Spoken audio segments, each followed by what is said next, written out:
అక్క ఇళ్ల మధ్యలో శ్మశానం కూడా బతుకుతారా మీరు బతుకుతారా అక్క మీరు బతుకుతారా అన్న ఇవాళ బీఆర్ఎస్ వాళ్ళు కాంగ్రెస్ వాళ్ళు ఏమంటారు తెలుసా కేటీఆర్ ఏమో నేను నా సొంత పైసలతో శ్మశాన వాటిక తురుకోల గట్టిస్తా అంటున్నాడు రేవంత్ రెడ్డి సార్ ఏమిటంటే ఈ షేక్పేటలో ఉన్న పార్కులన్నీ శ్మశానం చేసి పడేస్తా అంటున్నాడు మీకు గుళ్ళుగా ఉన్నా శ్మశానంగా ఉన్నా గుళ్ళు అయితే ఇటైన ఓటు నెంబర్ 1 శ్మశానం కావాలంటే అటు ఇటు ఎటని వేసుకోరు ఎటు అనౌన్కి వేసుకోరు గడ గుడి కూల్చిరక్క ముత్యాలమ్మ గుడి కూల్చిర్రక్క పెద్దమ్మ గుడి కూల్చిర్రక్క ఇప్పుడు గెలిపిర్రక పెద్దమ్మ గుడికి పక్కా ప్రారంభోత్సవం చేస్తాము అయోధ్య నుంచి అర్చకులను పట్టుకొస్తా పెద్దమ్మ గుడికి అయోధ్య నుంచి అర్చకులను పట్టుకొచ్చడం కాదు అవసరం వస్తే అమిత్ షా గారిని పిలిపించి పెద్దమ్మ గుడికి కొబ్బరికాయలు కొట్టిస్తా మరి నేను గుళ్ళు కట్టలేమక్క ఇలా ఆడ కూల్చి ముత్యాలమ్మ గుడి కూల్చే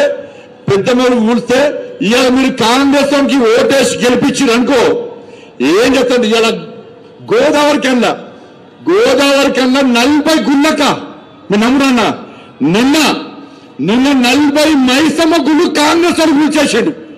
40 మైసమ్మ గుళ్ళు రాత్రి కూల్చాడక్క ఇవాళ వార్నింగ్ ఇచ్చిన అధికారులతో మాట్లాడినా ఏ ఖబర్దార్ ఎవడైతే మైసమ్మ గుళ్ళను కూల్చిండో వెంటనే కట్టాల 2 రోజుల్లో పట పచ్చి కట్టకుంటే జూబ్లీహిల్స్ ఎన్నికల తర్వాత గోదావరి కడికి నేనే వస్తా ప్రతి ప్లేస్ లో కొబ్బరికాయ కొడతా గుళ్ళని నేను కట్టిస్తా అని చెప్పి ఇవాళ వారిని ఇచ్చినాక ఇలా గుళ్ళు కట్టించడం మేమక్క శ్మశానాలు కట్టించడం వాళ్ళు మరి హిందూ శ్మశాన వాటికలో నీళ్ళు మనం చచ్చిపోతే ఏడాలి కాలేద్దామా అంటే ప్లేస్ లేవే ప్లేస్ ఉంటే దాని నీళ్ళు ఉంటే దాని కరెంట్ లేదా ఇలా మన గురించి పట్టించుకోరక్క ఇలా తురుకోలు కొట్టాట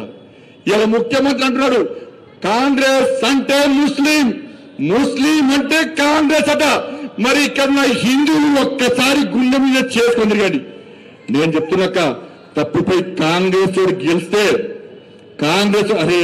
వాడు మీ అందరు చంపుతాడక్క 15 నిమిషాలు సమయం ఇస్తే మీ అందరు చంపుతాడు మేము పాటు తెలుసా మీకు 15 నిమిషాలు సమయం ఇస్తే చంపుతాను తీసుకొచ్చి ఇవాళ వాళ్ళు సంకలేసుకొని తిరిగి వాని కోసం వీళ్ళ కోసం ప్రయత్నం ఓట్ల కోసం తిరుగుతుంటే ఎట్లా ఓట్లేస్తారు కాదు తప్పుపై కాంగ్రెస్ వాడు గెలిచిందనుకో తుర్కోల ఓట్లతోని గెలిస్తే ఇక్కడ పార్కులన్నీ కూడా కబ్రస్థాన్లు అవుతాయి మసీదులు అవుతాయి దర్గాలు అవుతాయి పార్కులని మీ బక్రీద్ పండుగ వస్తే మీ గల్లీలన్నీ కూడా రక్తపు టేర్లు ఇవ్వాలుతాయి మీరు వినాయక చవితి వేసుకోరారు దసరా వేసుకోరారు దీపావళి వేసుకోరారు హనుమాన్ యాత్ర చేసుకొని ఎరుమని శివాజీ మహారాజ్ జయంతి చేసుకొని ఎరుమని మిమ్మల్ని బొట్టు పెట్టుకుంటే ఈ ఏరియాలో తిరగనియరక అరే మొల్దారం ఉందన్న మనకు మొల్దారం లేనంటే గంత ఆవేశం ఉంటే మొల్దారం కట్టుకున్నాం మనకెంత ఆవేశం ఉండాలన్నా బొట్టు లేనోడికి ఎంత ఆవేశం ఉంటే నా తల్లులంతా అమ్మవారులన్నా దుర్గమ్మన్న లక్ష్మమ్మన్న సరస్వతి అమ్మన్న మన అమ్మవార్ల స్వరూపమేనా మన మహిళలు దట్టుకుంటే 2 చేతులకు గాజులను పొట్ట శబ్దం చేస్తే ఒక్కొక్కని కాంగ్రెస్ అని బీఆర్ఎస్ అని ఎంఐఎంని చెవులకెళ్ళి ఆ గాజుల శబ్దం భరించలేక చెవులకెళ్ళి రక్తం కారి సావాలన్నా ఒక్కొక్కడు గట్లా ఉండాలన్న ఆవేశం హిందూ అంటే కాదన్నా మీ లోపల హిందూ పౌరుషం ఉండాలి ఈ జూబ్లీస్ లో టోపీలు పెట్టే రాజ్యం రావన్నా బట్టు కట్టుకొని నేను హిందువును అని గల్లా ఎగిరేసుకొని తిరిగే రాజ్యం రావన్నా ఒక్కసారి ఆలోచించన్నా తప్పలు కొడతా కాదక్క నవ్వుతా కాదక్క